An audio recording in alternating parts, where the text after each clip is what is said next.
Bonjour, on va regarder comment faire pour partir d'une table de valeurs et arriver à l'équation de la suite arithmétique. On est ici dans un niveau avancé.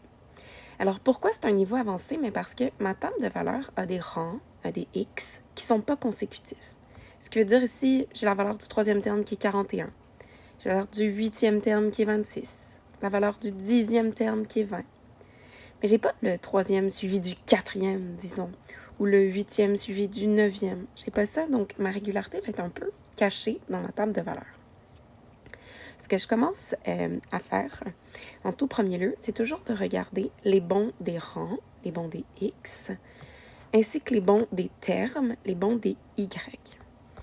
Et ce que je vais faire, c'est qu'en fait, je vais diviser le bon des y, ce moins 15-là, par le bon des x, ce 5-là, et je vais pouvoir obtenir ma régularité ici, qui est de moins 3.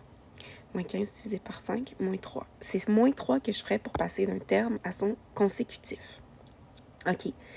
Pour qu'une régularité soit vraiment une régularité, il faut que ça arrive régulièrement, constamment, toujours, dans ma table de valeurs. Alors, je vais regarder mes autres bons. Est-ce que le bon des termes divisé par le bon des rangs, le bon des y divisé par le bon des x, ça me donne aussi moins 3 en jaune? Oui. Bon, l'autre, c'est le même. Je le referai pas, évidemment que ça va marcher encore. Puis est-ce que moins 9 divisé par moins 3, ça me donne la même régularité? Oui, ça fonctionne aussi. Ma régularité, elle est donc véritablement de moins 3. J'aimerais te le prouver.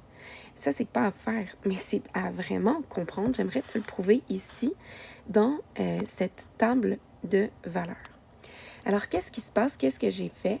J'ai simplement repris ces deux premiers termes-là. OK? Fait que j'ai repris le troisième terme qui est 41, puis le huitième terme qui est 26. On voit que je passe de 3 à 8 en faisant plus 5. Je vais zoomer pour que ce soit plus beau. Je passe de 3 à 8 en faisant plus 5. Et de 41 à 26, ben là, c'est une soustraction. J'ai fait moins 15. Quand je suis allée trouver que la régularité était de moins 3, c'est que je suis allée trouver les bons pour passer d'un terme à son terme consécutif. Donc, on va aller voir qu'est-ce que ça nous donne ici comme valeur. 41 moins 3, j'obtiens 38 moins 3, j'obtiens 35, encore moins 3, 33, puis ouais. Ben non, j'ai dû me tromper à quelque part. 38, 35, ben pas 33, hein? OK. 32. Et finalement, si je fais encore moins 3, 29. Pour un autre moins 3, 26. Fait qu'on le voit bien ici, là, qui est la régularité. On avait raison de penser que c'est moins 3, puis on se le reconfirme comme ça. C'est pas nécessaire, c'est juste que je veux que tu gardes ça en tête. Maintenant, ce que j'ai besoin d'aller faire, c'est d'aller réfléchir à la valeur initiale. Il y a deux façons de trouver la valeur initiale. Tu peux la trouver simplement avec une démarche dans la table de valeurs. On va commencer par cette démarche-ci. OK. Démarche dans la table de valeurs, je vais aller faire ça ici. Ce que je voudrais, c'est regarder qu'est-ce que ça me donne à date avec ce que j'ai comme info. La seule info que j'ai pour l'instant, c'est que la régularité est de moins 3x. Fait que mes y s'obtiendraient en faisant moins 3 fois x. Je vais regarder qu'est-ce que ça génère comme suite, ça, moins 3 fois x. Alors, premièrement, pour un x de 3, OK? Si je change mon Dieu, j'arrive vraiment pas, désolée. Si je change x par 3 ici, moins 3 fois 3. Moins 3 fois 3, ben, ça me donnerait un y de moins 9. C'est pas ce que je veux. Moi, je voudrais un y de 41. Bon, je vais aller voir sur un deuxième terme. Moins 3 fois x quand il vaut 8. Moins 3 fois 8. Moins 3 fois 8, ça me donne moins 24. Pas moins 24 que je veux, c'est 26. OK. Mais qu'est-ce que je fais pour passer de moins 9 vers 41? C'est quoi mon ajustement? Ah ben, je vais ajuster ça pour que ça fonctionne en ajoutant 50. De moins 24 à 26, ben c'est aussi 50. Une chance, là, sinon je n'aurais pas vraiment de valeur initiale ici qui fonctionne. Il faut que ce soit toujours la même.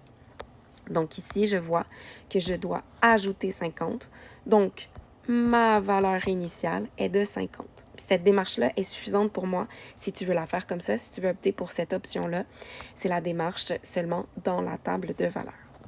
Autrement, il y a une démarche qui est algébrique. Celle-là, ben, il te faut un point de la table de valeurs. Ici, par exemple, j'ai utilisé le point 10, 20. OK? Dans ma table de valeurs, 10, 20. 10, 20. 10, c'est la valeur de X.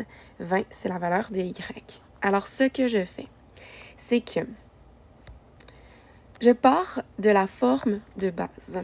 OK? Y est égal à X plus K. C'est comme ça que j'écris n'importe quelle suite arithmétique. Qu'est-ce que je connais? Bien, je sais que Y vaut 20. Je change mon Y pour 20. Je sais que aussi que A vaut moins 3. Ben oui, je l'ai trouvé à l'étape juste précédente. C'est ma régularité.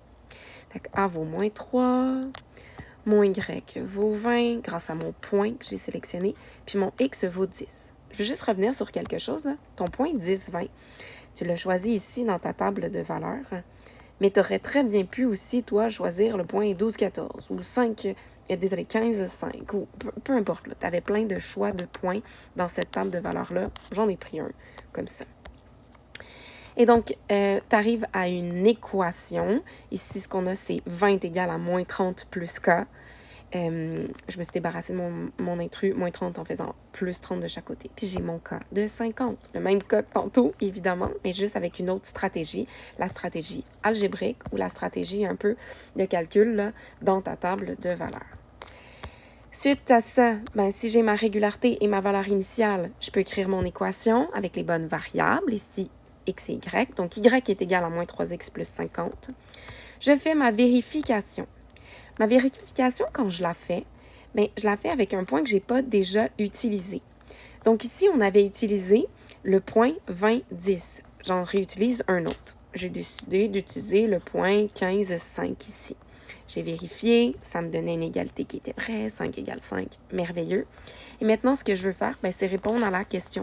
Hey, dans cette suite arithmétique-là, dont tu connais maintenant l'équation, que vaut X quand Y vaut moins 10? Tu écris ton équation, Y est égal à moins 3X plus 50. Ben, quand Y vaut moins 10, tu substitues Y pour sa valeur, que vaut X? Ben, ça veut dire que tu es face à une équation moins 10 est égal à moins 3X plus 50 que tu dois résoudre.